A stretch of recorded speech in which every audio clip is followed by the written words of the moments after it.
Welcome back to my YouTube channel. कैसे हैं आप सभी? आई होप आप सभी बहुत अच्छे होंगे, बहुत खुश होंगे और बहुत अच्छे से अपनी स्टडीज़ को कर रहे होंगे। तो फ्रेंड्स, कैसी चल रही है आप लोगों की पढ़ाई? होपफुली सबकी पढ़ाई बहुत अच्छी हो रही होगी। आप सभी अपने एफर्ट्स और अपना पूरा ध्यान अपनी स्टडीज़ में अभी दे रहे होंगे। तो फ्रेंड्स, मैं आपको कुछ टिप्स है जो आप लोगों के साथ में शेयर करना चाहती हूँ एग्ज़ाम से पहले। तो फ्रेंड्स, एक तो देखिए, जो अभी मतलब हम जहाँ भी देख रहे हैं यूट्यूब पे हर जगह ये है कि एग्ज़ाम शायद पोस्टपोन हो सकता है। तो आप इन सब अफवाहों पे ट्रस्ट मत करिए, क्योंकि एग्ज़ाम लास्ट टाइम भी ऐसा ही हुआ था कि एग्ज़ाम पोस्टपोन होगा, लेकिन एग्ज़ाम पोस्टपोन हुआ ही नहीं था। एग्ज़ाम अपने सेम डेट पे हुआ था। तो हमें अगर एग्ज़ाम पोस्टपोन होता है तो ये हमारे लिए अच्छी बात है। अगर जो पोस्ट है वो भी इंक्रीज़ होती है तो वो भी हमारे लिए बहुत अच्छी बात है। लेकिन हमें इन सब पे ध्यान देना ही नहीं है। हमें अपनी स्टडीज़ पे फोकस करना है और 23 जो टेंटेटिव डेट है एग्ज़ाम की, उसके अकॉर्डिंग ही हमें अपनी पढ़ाई को कंटिन्यू करना है। क्योंकि अगर हमें ज़्यादा टाइम मिलता है तो वो हमारे लिए बेनिफिशियल होगा। हम अपना रिवीजन एक बार और कर पाएंगे, मतलब एक बार या दो बार, जितनी बार हम कर सकते हैं कर पाएंगे। लेकिन अगर इतना ही टाइम मिलता है तो और हमने यही सोच के छोड़ दिया है कि एग्ज़ाम पोस्टपोन होगा, तो हमने जो इतना टाइम से मेहनत करी वो सब वेस्ट हो जाएगी।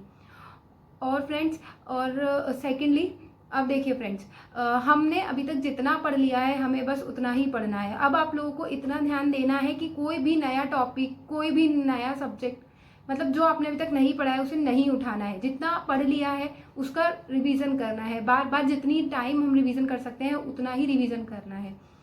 क्योंकि अब जो हम लास्ट टाइम में पढ़ेंगे वो हमारे दिमाग में इतना बैठेगा नहीं, और जो हमने पहले पढ़ा है उससे भी हम रिवाइज नहीं कर पाएंगे।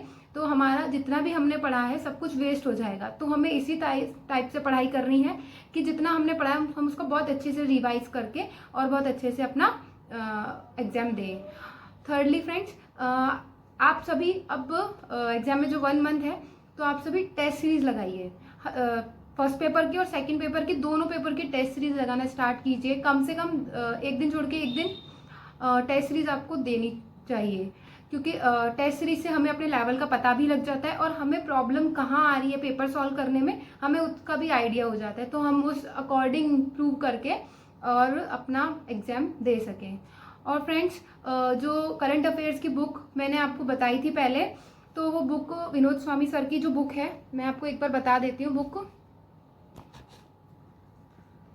तो फ्रेंड्स, थर्ड जो करंट अफेयर्स मैं आपको बता रही थी कि एग्ज़ाम से 1 मंथ पहले एक बुक आती है, वो बुक आ गई है, अब मुझे रिसीव भी हो गई है। एक्चुअली मैं बाहर रहती हूँ तो बुक मुझे अब रिसीव हुई है।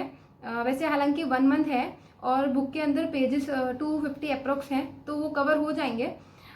ये जो बुक है ये विनोद स्वामी सर की बुक है और डेडिकेटेड है फर्स्ट ग्रेड के लिए। तो फ्रेंड्स, आप ये बुक ले सकते हैं। मैंने इसको थोड़ा बहुत पढ़ लिया है तो ये अच्छी है। इसमें से क्वेश्चन अच्छे कवर होते हैं। देखिए फ्रेंड्स, ये विनोद स्वामी सर की बुक है, डेडिकेटेडली फर्स्ट ग्रेड की है। हाँ, सर ने अपना पब्लिकेशन चेंज किया है। लास्ट टाइम ये नाथ पब्लिकेशन की साइड से थी, पर अब ये जो बुक है केसरी पब्लिकेशन से आई है और ये फर्स्ट ग्रेड के लिए डेडिकेटेड है। देखिए फ्रेंड्स, इसके अंदर 226 पेजेस है। तो आप लोगों को इस तरह से अपने स्टडीज़ को करना है, मतलब करंट अफेयर्स को इस तरह से करना है कि डेली के 20 या 25 पेजेस आप करेंगे, या फिर टॉपिक वाइज आप करेंगे कि ये टॉपिक मुझे आज कंप्लीट करना है। तो इस तरह से आपका ये कंप्लीट हो जाएगी बुक। और सेकेंडली, आपको बुक कंप्लीट ही नहीं करनी है, इसका रिवीजन भी करना है, जिससे हमें एग्जाम में जाके सोचना ना पड़े कि हमने पढ़ा तो था पर हमें याद नहीं आ रहा है, क्योंकि सबके साथ में मोस्टली यही प्रॉब्लम होती है। देखिए फ्रेंड्स, इसमें जो टॉपिक वाइज है ये सारे टॉपिक दे रखे हैं। मतलब अगर ऑब्वियसली ये फर्स्ट ग्रेड के लिए डेडिकेटेड है तो जितने टॉपिक समय दे रखे हैं उस सबको सर ने बताया है। और मोस्टली इसमें जो नवीनतम बजट और आर्थिक समीक्षा के आंकड़े भी इंक्लूड कर रखे हैं, मतलब टॉपिक के अंदर ही सब कुछ दे रखा है। तो आपको ये बुक आप अच्छे से पढ़ लीजिए, इसमें अच्छे से क्वेश्चन आ जाते हैं।